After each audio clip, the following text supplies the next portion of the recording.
اور اس کا اجر و ثواب زیادہ ہوتا ہے، اس کی کوئی حقیقت نہیں۔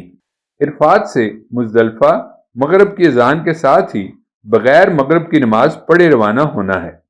تلبیہ ہر جگہ بار بار دہرانا ہوگی اور مزدلفہ میں مغرب اور عشاء کی نماز اکٹھے ادا کرنا ہوگی۔ اگر شدید سردی ہے تو احرام کی چادر یا کوئی اور گرم چادر وغیرہ اپنے اوپر لے کر سو سکتے ہیں، اس میں کوئی گناہ نہیں۔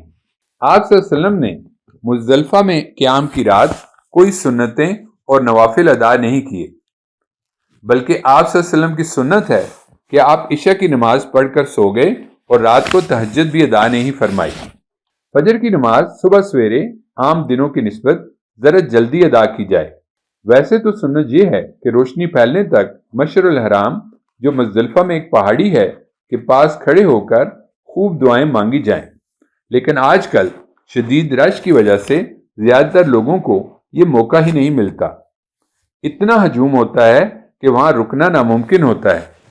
اپنی سہولت سے دیکھ کر دعائیں کیجیے، ورنہ منی کے لیے چل پڑیے۔ بعض لوگ تو آدھی رات کو ہی منی کی طرف جانا شروع کر دیتے ہیں۔ جمرات کو مارنے کے لیے کنکر مزدلفہ یا منی سے لیے جا سکتے ہیں۔ یاد رہے، جمرات کو ماری ہوئی کنکریاں دوبارہ استعمال نہیں کرنی۔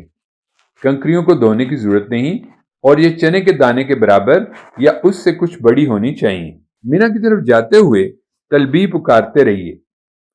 10 ذی الحج کو سب سے پہلے سورج طلوع ہونے کے بعد سے زوال تک جمرہ عقبہ کبریٰ کو 7 کنکریاں مارنا واجب ہے۔ صرف اللہ اکبر کہنا ہے، اب تلبیہ نہیں پڑھنی۔ کنکریاں مارنے کے لیے آپ صلی اللہ علیہ وسلم کی سنت یہ تھی کہ آپ جمرے کی طرف منہ کر کے کھڑے ہوئے۔ بیت الحرام مکہ آپ کے بائیں جانب اور منی دائیں جانب تھا، لیکن اگر یہ ناممکن ہو تو کسی طرف سے بھی کنکریاں ماری جا سکتی ہیں اور 7 کنکریاں ایک ایک کر کے ماری جائیں گی۔ اگر کوئی 7 کنکریاں ایک ہی دفعہ اکٹھی مارے تو یہ ایک ہی شمار ہوگی۔ بعض لوگ جوتے اور بڑے پتھر بھی جمرات کو برا بلا کہتے ہوئے مارتے ہیں۔ اس طرح کی کوئی چیز سنت سے ثابت نہیں۔ کنکریاں مارنے سے پہلے، درمیان اور بعد کی کوئی دعا نہیں ہے۔ بوڑھے، کمزور اور بیمار کی طرف سے کوئی دوسرا بھی کنکریاں مار سکتا ہے۔ اس کا طریقہ پہلے اپنی کنکریاں مارنی اور پھر دوسرے کی طرف سے نیت کر کے کہ میں فلاں بن فلاں کی طرف سے کنکریاں مار رہا ہوں، اور کوئی غیر حاجی بھی کنکریاں مار سکتا ہے۔ اگر زوال تک کنکریاں نہیں مار سکے تو بعد میں شام تک بھی ماری جا سکتی ہیں، اس میں کوئی گناہ نہیں۔ رمی کے بعد قربانی کرنا ہوگی۔ وہاں قربانی کی کمپنیاں ایک وقت دے دیتی ہیں۔ اس وقت کے ہونے کے بعد مرد اپنا سر منڈوا کر یا بال چھوٹے کروا کر احرام کی پابندی سے آزاد ہو جاتے ہیں، اور عورتیں اپنی ایک لٹ کاٹ کر احرام کی پابندی سے آزاد ہو جاتی ہیں۔ اب سوائے میاں بیوی کے خاص تعلق کے ان پر اور کوئی پابندی نہیں۔ اگر کوئی شخص غریب ہے اور وہ قربانی نہیں کر سکتا تو وہ 1 ذی الحج سے 7 ذی الحج تک 3 روزے مکہ میں رکھے اور 7 روزے اپنے ملک میں واپس جا کر رکھے۔ یہ روزے اکٹھے رکھنا ضروری نہیں، بس اپنی سہولت سے ذی الحج کے مہینے میں پورے کر لے۔ کوشش کیجئے کہ پھر عید سمجھ کر لباس پہنیے۔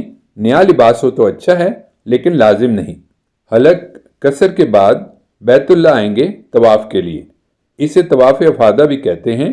یہ حج کا رکن ہے، لیکن اس میں احرام کی پابندی نہیں۔ یہ عام نفلی طواف کی طرح ادا ہو جائے گا، نہ کندھے ننگے کرنا ہوں گے اور نہ دوڑنا ہوگا۔ زمزم پئیں۔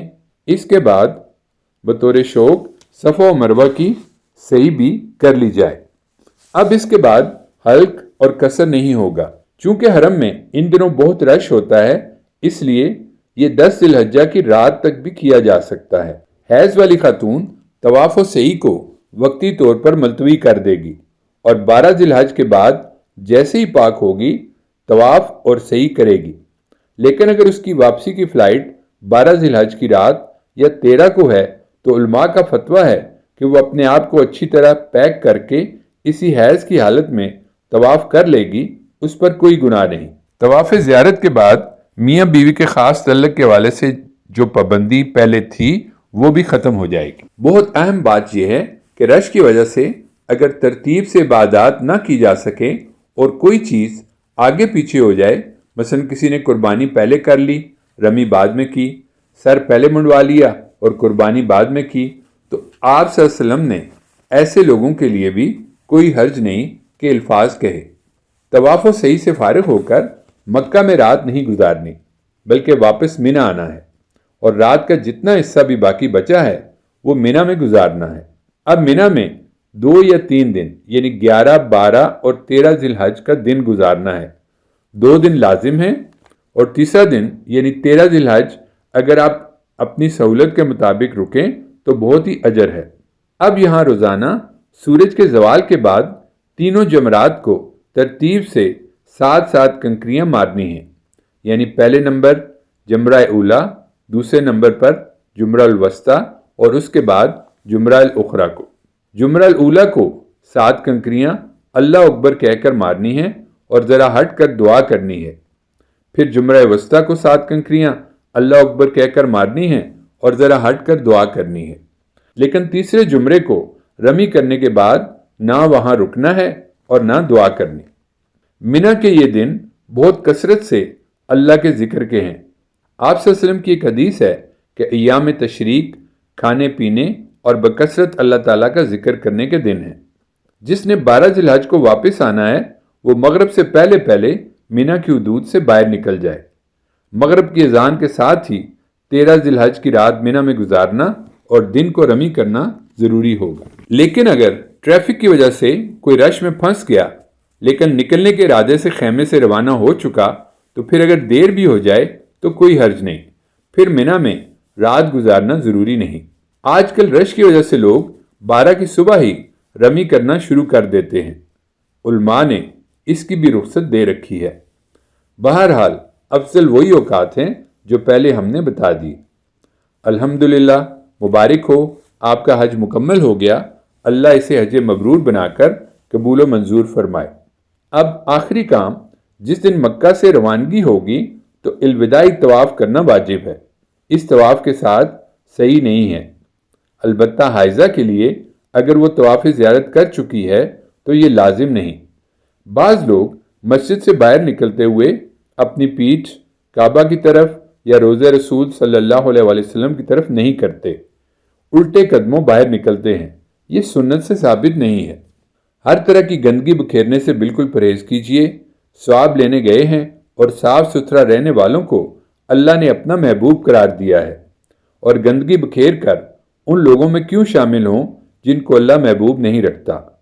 وہاں حج کے موقع پر دیکھا گیا ہے کہ حاجی ہر قسم کی گندگی بکھیرتے ہیں، یہ بہت ہی گناہ کی بات ہے۔